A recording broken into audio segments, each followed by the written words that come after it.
In this video, we're going to talk about finding the tangent, normal, and binormal vectors, curvature, tangential, and normal acceleration for a parameterized vector valued function. And the way that we're going to do this is we're just going to take this example right here, r of t equal to sine of t cosine of t 3t, and we are going to find each of these 7 things here: the unit tangent vector, the unit normal vector, the binormal vector, the curvature, tangential acceleration, and the normal acceleration. So let's go ahead and jump in with our first part.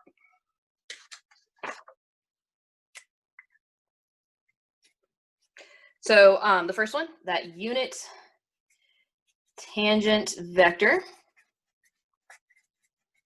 I want to start with just kind of sketching a picture here to offer some intuition behind where we're getting this from. So if this is our curve, r of t, this isn't necessarily exactly what the one we're working with looks like, but this is just kind of a general idea. And we want to find the unit tangent vector at a point, say like right there. Well, tangent vector looks something kind of like this, right? It's just going to kind of skim the curve right at that point. And anytime that you see the word tangent and are thinking about something that looks kind of like that, you immediately want to think derivative, okay? So we know then that we want this tangent vector to be equal to some type of, or somehow related to that derivative there of the curve that we're working with. Now, generally speaking, that would just give us the tangent vector, but we want the unit tangent vector in this case. And anytime that we see that word unit, we want to divide by the magnitude. So we then divide by the magnitude of the derivative of the curve. So that means that our equation for the tangent vector at t is r prime of t divided by the length of r prime of t. So let's go ahead and calculate that derivative. Let's go ahead and first write what equation we were working with, though. We had said that r was equal to sine of t cosine of t 3t, just so we have that sitting in front of us. So our derivative then, we just go component wise, we're going to get cosine of t negative sine of t and then 3. Okay, so that gives us the numerator there. That's going to be the vector part. And so then we just have to divide by the length. So to find the length, we just take each component, square it, and put it under a square root sign. Looks like I need a new marker though. So we'll have cosine squared t plus sine squared t, and then plus 9 from the 3. This piece right here, that's just 1. So we're just going to wind up with root 10 as being our magnitude. So our unit tangent vector is given by 1 divided by root 10 times cosine of t negative sine of t 3, just like so. So that was pretty straightforward.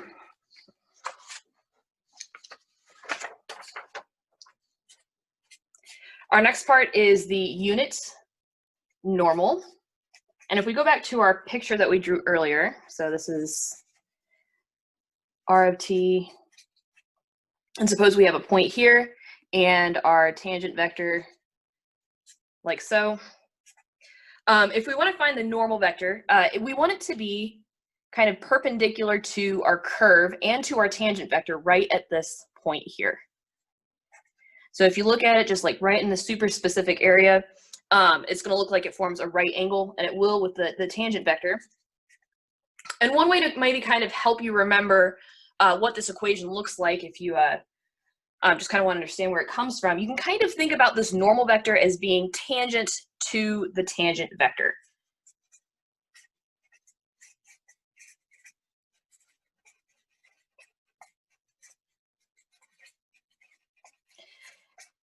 And in thinking about it that way, it means we want to take another derivative. In particular, this time we will take the derivative of our tangent vector. But because we want it to be unit, we divide by the length of that derivative. So we said that our tangent vector was equal to 1 over root 10 times cosine of t, negative sine of t, and then 3. So then that means that our normal vector is equal to 1 over root 10. The derivative won't change that piece.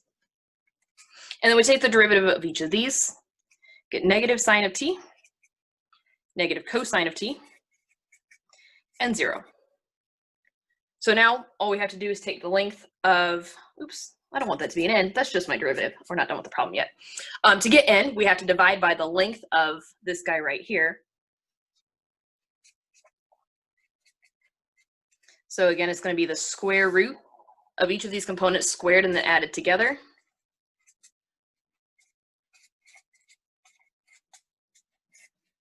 So this is just going to be equal to, oh, and I still have to multiply by my 1 over root 10 here in front. When we are taking the length of a scaled vector like this one, that scaling factor just continues along in front of taking the length of that vector, because all it does is stretches the vector by that amount. So this in here is just 1, so we're left with just the 1 over root 10. So our normal vector is then equal to 1 divided by 1 over root 10. So that's this guy right here. And then times that 1 over root 10 times all of this. Negative sine of t, negative cosine of t, 0. So then that winds up just being equal to, these two cancel out. We're just left with negative sine, oops, t, cosine, negative cosine of t, and 0. And that's how you find the unit normal vector.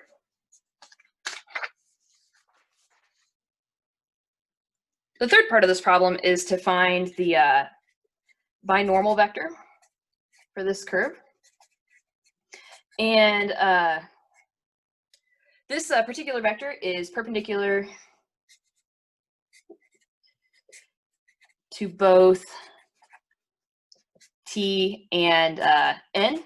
And a way that you can kind of remember that is just actually in the name of it, the binormal vector. The normal is referring to that perpendicular part, and bi means 2, so it's going to be perpendicular to both vectors t and n. So since we're looking for something that's perpendicular to two vectors that we've already computed, we know that we're going to want to use the cross product.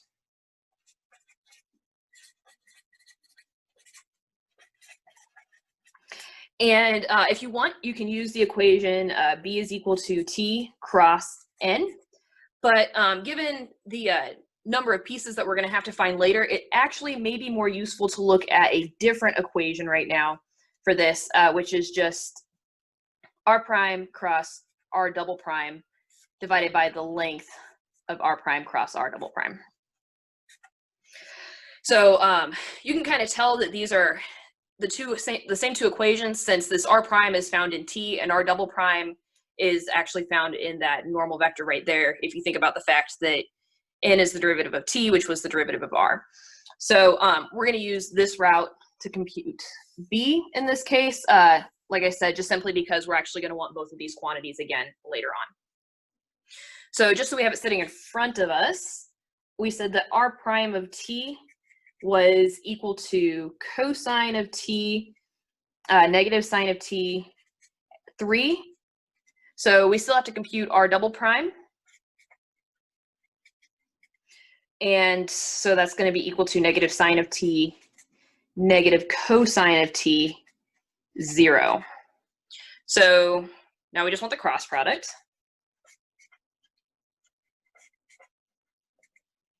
Set up our determinant bars here. Put in the I hat, j hat, k hat, because we're working with a cross product, and then our two vectors, cosine of t, negative sine of t, 3, and then negative sine of t, negative cosine of t, 0 for our second entry there.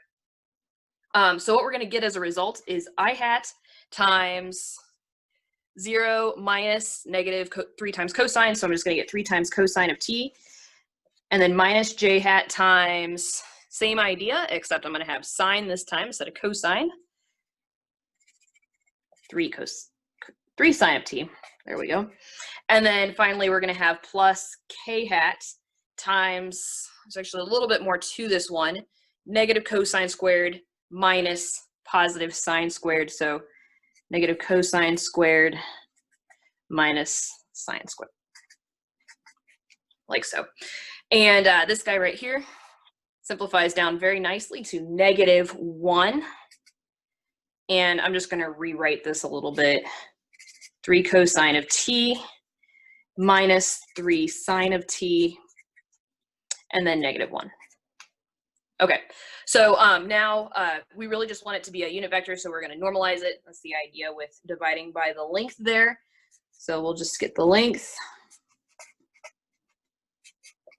That's going to be the square root of 9 cosine squared t plus 9 sine squared t, and then plus 1.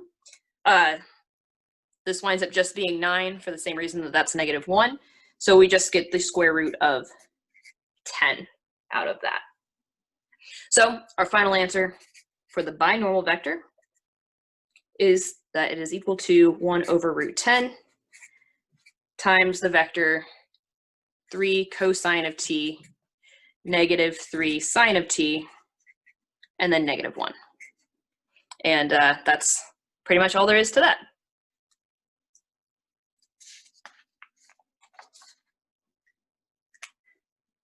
Our next one is the curvature vector.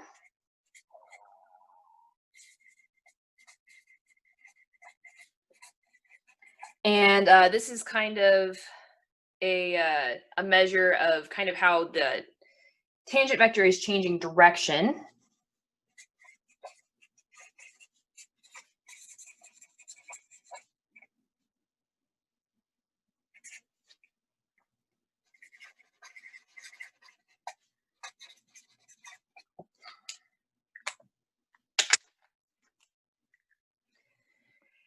And since we want it to be related to this change in the tangent vector, we're going to wind up looking kind of at a derivative of the tangent vector. So in particular, this curvature vector is equal to the change in the tangent vector dt related to ds. So the derivative of t with respect to ds, where s is the change in arc length. And thankfully, one thing that's really kind of nice about this is we don't actually have to compute arc length or anything like that to be able to do this. This is actually simply equal to the derivative of the tangent vector divided by the length of the derivative of our original curve. And we've actually already computed both of these pieces, so this really isn't that much work at this point. We said that the derivative of t was equal to 1 over root 10 times negative sine t, negative cosine of t, and then 0. And then this bottom part here is going to be equal to root 10. So all we got to do is plug all that in. Root 10 times root 10 is just going to be 10. So we get 1 over 10 times negative sine of t, negative cosine of t, and then 0. And that's pretty much all there is to finding the curvature vector. Now, it is really important to make sure that you did wind up with a vector out of this, because our next piece is simply the curvature. And when we say just curvature, we are typically referring to the number. And this is, I mean, as the name would suggest, kind of a measure of how curved the line is. And it's denoted by a lowercase k, or a kappa, is the Greek letter that we use. And it is the length of r prime crossed with r double prime divided by the length of r prime cubed. So this is actually just a number. And we've already computed both of these pieces as well. So at this point, it's pretty straightforward. We have root 10 and then a root 10 that's going to get plugged in there. So it's just root 10 divided by root 10 all raised to the third power, or at least that part is. And if you simplify, oh my goodness, if you simplify all of this down, you just wind up with 1 over 10. So not too terribly much to this part, but I really want to encourage you to be using a great deal of caution and making sure that when we just do the curvature, you get a number, and when you're doing the curvature vector, you get a vector out of it. So just kind of something to help keep track of your work there. But that's pretty much all there is to these two parts right here. Our last two pieces have to do with the acceleration of the curve. Acceleration comes in two components. There's a tangential acceleration and there's a normal acceleration, and we're going to compute the values for both of those. And these are numbers, they are not vectors. And the tangential acceleration in particular tells you how much the curve is accelerating in the direction of the tangent, which might be, I guess, what the name suggests.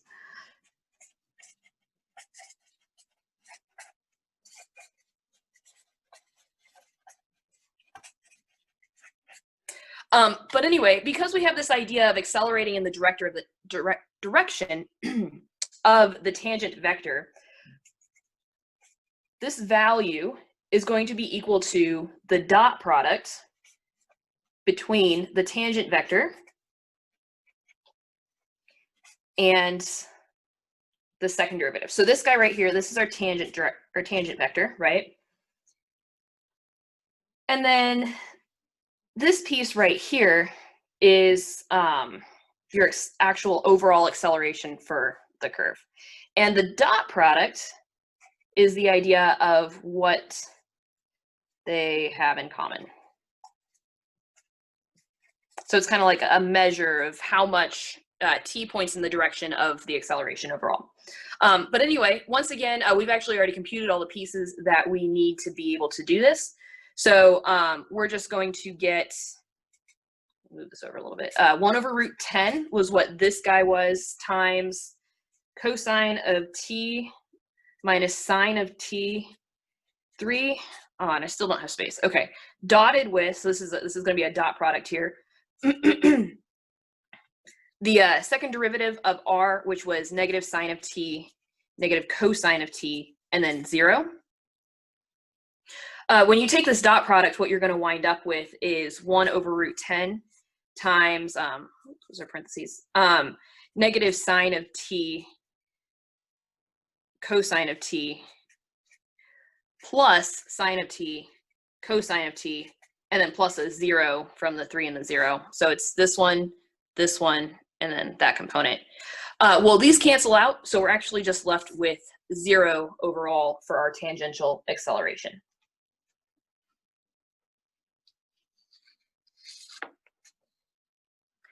Our final component for acceleration is that normal acceleration.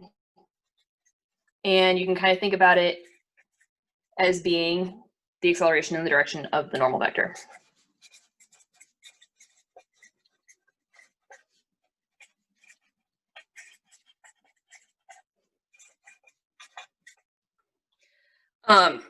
So in order to get this one, because we're working with something that's normal to something else, what we're going to wind up taking, though, is instead of a dot product, we're going to use the cross product between r prime and r double prime.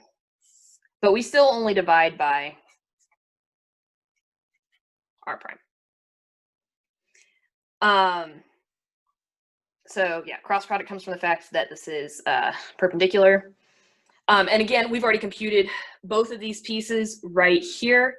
The length of this guy here was determined to be root 10, as was this one. So we just get root 10 divided by root 10, and that's just equal to 1.